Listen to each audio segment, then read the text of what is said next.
The discussion that we've had about the war is just sort of blind to the basic realities of the situation, and that, to me, is the ground zero of all of the problems. Caroline Glick is a journalist, author, and recently advisor to Israeli Prime Minister Benjamin Netanyahu. By showing them that the only thing that they get from being with Hamas is death and destruction, and giving them an alternative, which is what the Trump plan does, you have this opportunity to build a life in a different place. She breaks down Israel's perspective on various developments in the region, from resuming wartime operations in Gaza to the situation in Syria, to Trump's strikes on the Houthis in Yemen. When somebody tells you that they want to kill you, you have to believe them. You have no choice.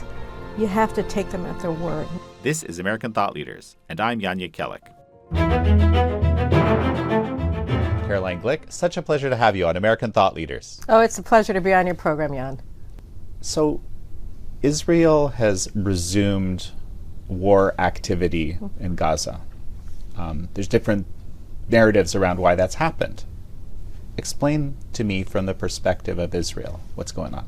So the proximate cause of the reinstatement of military operations in Gaza is that Hamas broke the ceasefire. We had a ceasefire where they got respite in the sense of a ceasefire and removal of Israeli forces from the Gaza Strip, except for the perimeter around Israel and the border zone with Egypt, so that they don't control smuggling routes for weapons and personnel. And they were supposed to return the hostages that they're still holding. You know, they took 251 hostages on October 7th, 210 live hostages from Israel in an act of sadism and war crimes unseen before. And they continue to hold 59 hostages, 25 of whom are alive, and they refuse to give them up. During the course of this ceasefire, we were able to secure the release of several hostages, of many hostages, in exchange for releasing hundreds of terrorists from our prisons in Israel. And they were supposed to continue along with this. And we were waiting and waiting. Ambassador Witkoff, the president's special envoy for handling the hostages issue from the American perspective, had offered a compromise to prolong the ceasefire where they would give us 10 more live hostages and about an equal number of deceased hostages who they murdered in exchange for continue along on the ceasefire. And they rejected it, and still they got an extra 2 weeks of ceasefire sort of as a freebie because Israel was waiting for them to agree to release more hostages, and they refused. And so we realized that continuing the ceasefire was actually threatening the lives of the hostages, that the longer that we prolonged it, the longer they felt that they weren't going to have to pay any price for continuing to hold the hostages. And so right now, as Prime Minister Netanyahu said, you know, we're going to continue to conduct the hostage negotiations, but under fire, because doing it during a ceasefire wasn't bringing about the release of any more hostages. So we're restoring our control over what's called the Netzarim corridor, which sort of cuts Gaza in half from north to south to prevent the movement of terrorists and the receding of Hamas in all of the areas that they've seized control over again since the IDF removed its forces from Gaza at the beginning of the hostage deal in late January. And so that's where we are right now. We have 2 goals in this war, or 3 really, but I mean 2 immediate goals. One is the release of all of the hostages, and the other is the destruction of Hamas as a military organization and as a political entity. And you know, this is in furtherance of both of them. What is the third? The third is to prevent Gaza from every posing threat to Israel in the future, and that goes along with the Trump plan for rebuilding Gaza. Okay, so that's something I definitely want to ask you about. I'd be happy to talk about But it. Going back to the military operations, there were reports of, I think, 400 Gazans who had been killed very quickly. Seems like a large number. Right. There's concerns that this is too hard of a strike. I don't know.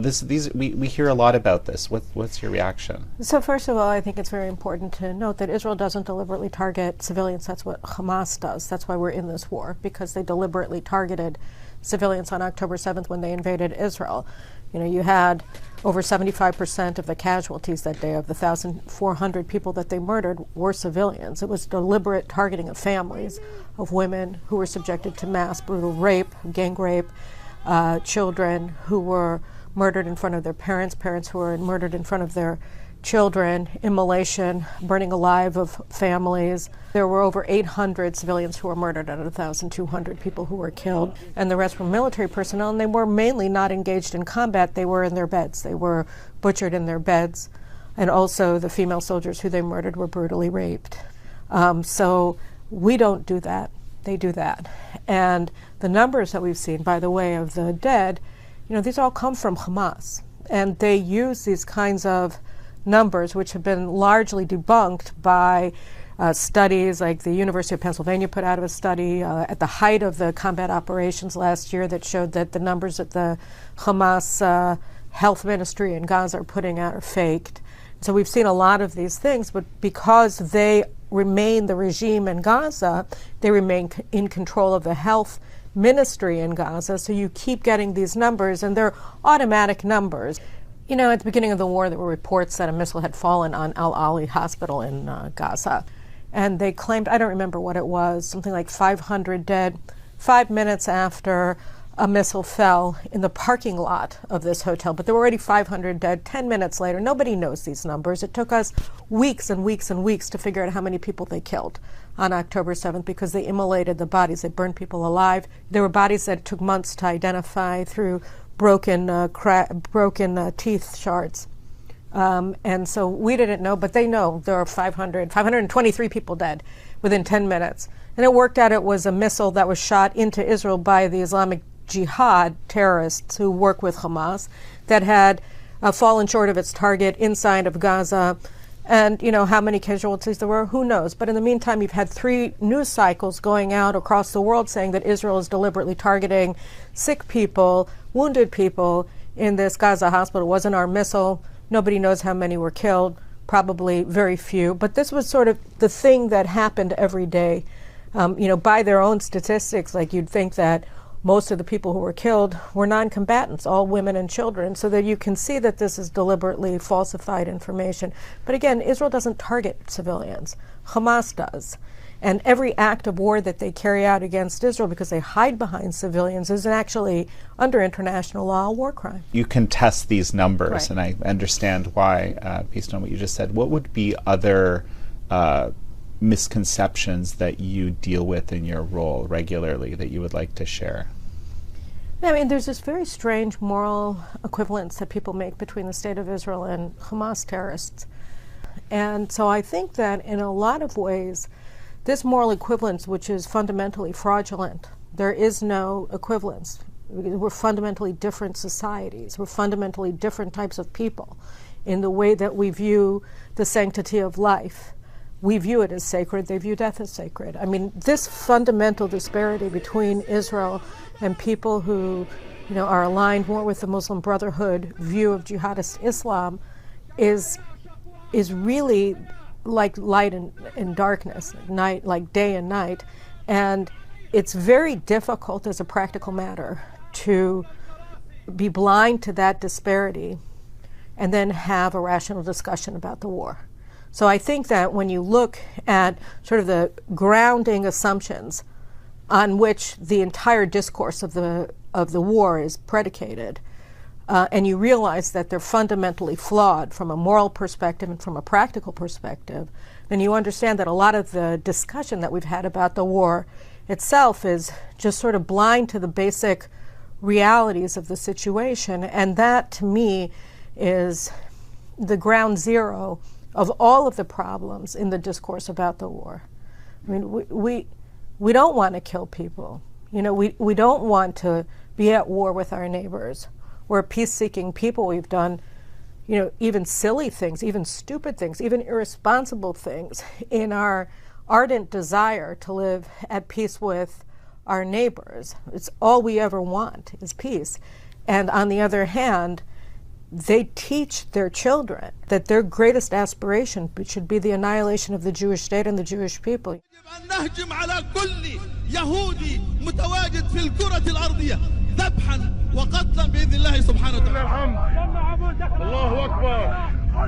فرجالنا على أهبة الاستعداد تقدما واستعدادا للموت واستعدادا لاقتحام السلك بإذن الله سبحانه وتعالى. نحن خلقنا هنا في غزة لنحطم. Our soldiers in Gaza, they come in the height of the war last year. They were, entering into these apartment buildings. And I remember this one, and it wasn't rare. It happens every day. You have pictures of Mein Kampf and copies of Mein Kampf. You have all of this Nazi literature, all of this annihilationist, anti-Semitic literature, posters, etc. And they found an iPad that belonged to a teenage girl, in this apartment. And they turned it on, and her screensaver was Adolf Hitler. I have teenage boys, and they're interested in all kinds of. I have one boy who loves the NFL, and everything is NFL, and the other one loves soccer, and everything is messy, messy, messy. Who would think of putting Adolf Hitler as their screensaver? But I mean, it's indicative of the nature of a society that's been deformed by indoctrination and constant drumbeat of annihilationist hatred of Jewish people and of Western civilization that they get everywhere in Gaza. When you internalize that, and anybody looking at what happened on October 7th, really, it's like, how could you not see that? Then the whole discussion of the war seems irrelevant to actual realities on the ground.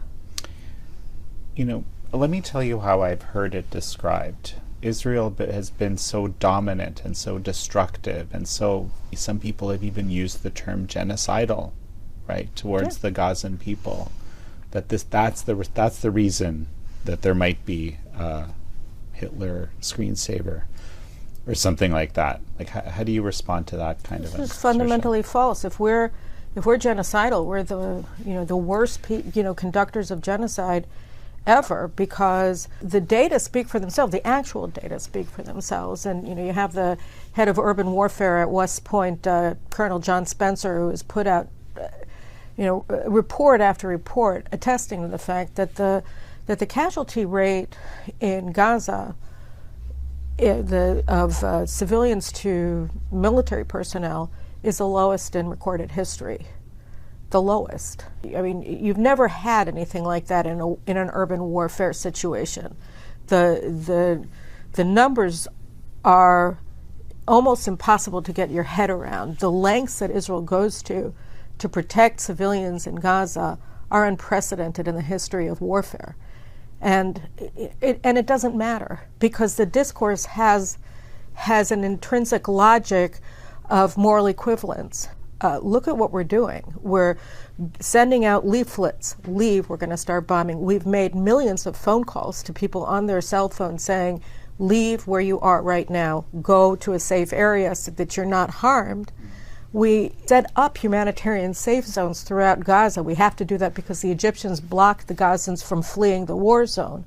You have millions of people flee every war zone, but thanks to the Egyptians, the Gazans have been boxed in and not allowed to flee. So Israel instead has set up, at extraordinary cost, these humanitarian safe zones for the people of Gaza so that they'll be kept out of harm's way. We did it before the operation in Rafah. Everybody said it couldn't be done. 1.4 million civilians in Rafah. How can you go in there? Well, we moved them out. Prime Minister Netanyahu constantly has been showing the data in all of his statements, not only to the media, but also to visiting people who are concerned about these kinds of things that you're talking about. And yet the discourse continues apace. The facts be damned. There is no truth whatsoever to these allegations. And at a certain point, you have to wonder, well, facts don't matter. People don't care. People aren't looking at the actual number of dead. They're not looking at the actions that Israel has taken to prevent civilian deaths. And they're just asserting these slanderous allegations time after time after time. And you're wondering, what is motivating this? How can it be that you have these so-called humanitarian organizations, international organizations, media organizations that are just parroting these these slanders. They're just unsupported entirely by fact. Caroline, one quick sec. We're going to take a break. And folks, we'll be right back. You may have noticed it's Shen Yun season again, but I wanted to tell you a little bit personally about why I love this show and go see it every year. Aside from being beautiful, it's actually a homegrown American dream success story. All things from traditional China were under attack during the Cultural Revolution and have kind of really remained that way since. And traditional Chinese dance was almost destroyed, but parts of it actually survived. So what the Shenyun people did is in upstate New York, they brought together the people that actually remembered what it was all about and kind of rekindled it, put it back together, rebirthed it in upstate New York. They started with one company in 2006. Today there's 8 of them touring the world. 1 million people see it every year. I mean, just think about that. In under 20 years, pulling your boots up, no government funding, and they brought back traditional Chinese dance to the world. So the tagline is China before communism, which something speaks very deeply to me personally. The Chinese Communist Party has been trying to destroy this group, prevent them from performing all these years. And over the last year, the New York Times has even been going after Shen Yun, using a lot of the same talking points that the Chinese Communist Party has been using. And with these increased attacks, I particularly feel motivated personally to invite you to see Shen Yun and actually see for yourself what it's all about, how amazing it is, how inspiring it is. So to find out where Shen Yun is performing near you, check out showtimes at shenyun.com, SHENYUN.com. You can use the code JAN25 to get theater ticketing fees waived. Again, that's JAN25. I can't stress how highly I appreciate this show and how much I think you will love it. And we're back with Caroline Glick, advisor to Israeli Prime Minister Benjamin Netanyahu. Maybe there's another nuance here, which is that it's just quite simply, Israel has been in control of the area for a long time and has been able to impose its will on the area at some, in some significant manner. And that is the problem, right? Like that's unfair, that's unreasonable. Well, that's how it's characterized. Right. But it's not true. Israel hasn't been in control of Gaza, or wasn't in control of Gaza, since 2005 when Israel withdrew lock, stock, and barrel from Gaza.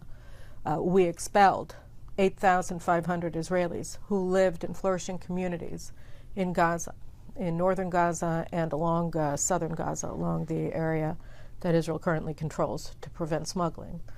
And we withdrew them. We destroyed the communities. We withdrew all of our military forces, including from the international border between Gaza and Egypt. And we said, take over. Here's your Palestinian state. Why don't you, turn this into Singapore? They were given billions and billions of dollars in international aid money from the United States, from other Western countries, and from the countries of the Middle East. And rather than do what we were hoping that they would do, rather than turning Gaza into Singapore along the lines that President Trump has sort of laid out in his plan, in his vision for post-war Gaza, they turned Gaza into Afghanistan with 450 miles of subterranean tunnels that exist for the sole purpose of attacking Israel. They took all of the building materials, they took the money, and rather than build Gaza up, they built an underground Gaza, the preconceived notion of which was to be used as the most entrenched enemy encampments and battle stations in history. You're talking about a regime of the Palestinians under Hamas that is dedicated solely not to the building of a state, but to the annihilation of the Jewish state. And everybody thought, so many people thought, the consensus opinion of the international community, led by the United States, was just give them the opportunity. If you leave Gaza, if you give it to them, say, here, the first time ever that Palestinians have had full sovereignty over anything. There's never been a Palestinian state. They had all of Gaza. Build. You want a state? Start here. Who knows where it will lead? But here, make your lives good. We're going to give you all of the ability to do that. Billions and billions of dollars. Israel left.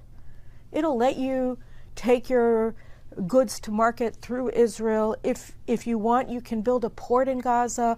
All of these things were on the table, being discussed. People were willing to fund them. And all of this stuff they took and they built a death factory.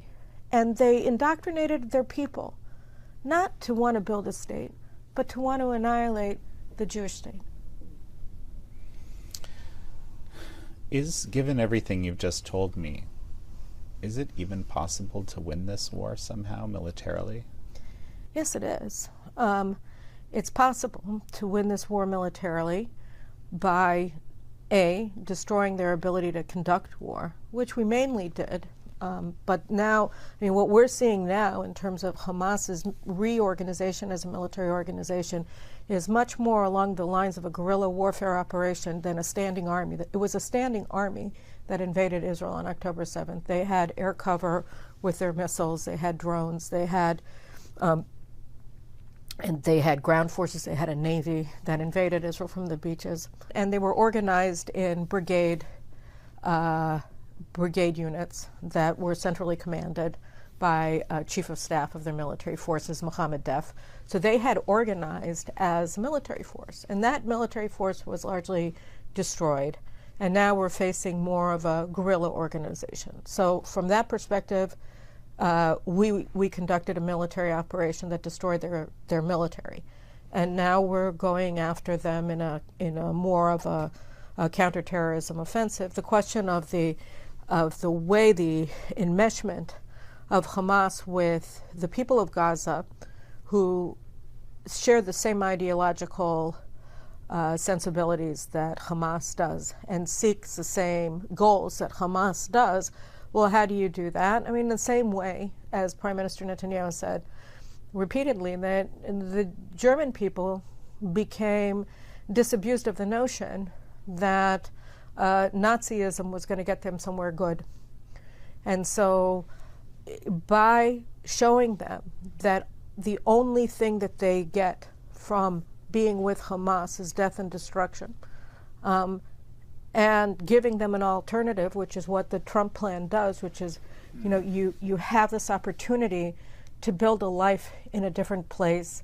Gaza will be rebuilt, and you can return, if you're willing to sign on to this deal, to a place that is humane, that seeks peace, that wants a different future, that is building a different future, if you wish, and otherwise stay where you've relocated to. And that's how you achieve the goals of this war. You have to change the internal calculation. So when you have a discourse that says, hey, Israel's guilty of genocide, everything that Israel does is an illegal act, Israel isn't even the moral equivalent of Hamas, Israel is worse than Hamas, what kind of incentive are you giving the people of Gaza to walk away from Hamas? You're not. You're incentivizing them to stay with Hamas. You're rewarding their bad behavior by saying that the people that they just, carried out a one-day Holocaust against on October 7th and continue to aspire to do it over and over and over again, as they repeatedly claim or proclaim, you're saying, good for you. We appreciate you. We think what you're doing is fantastic, and we agree with you that the Jewish state is evil. So when you have that kind of discourse, you're not giving them any reason to walk away from this death factory. Well, Caroline Glick, it's such a pleasure to have had you on. Thank you. It's a pleasure to be here, and I've been a long fan of your work, Jan. I think you're doing extraordinary things here, and I congratulate you and Epoch Times and all your colleagues. Thank you very much. Thank you. Thank you all for joining Caroline Glick and me on this episode of American Thought Leaders. I'm your host, Jan Jekielek.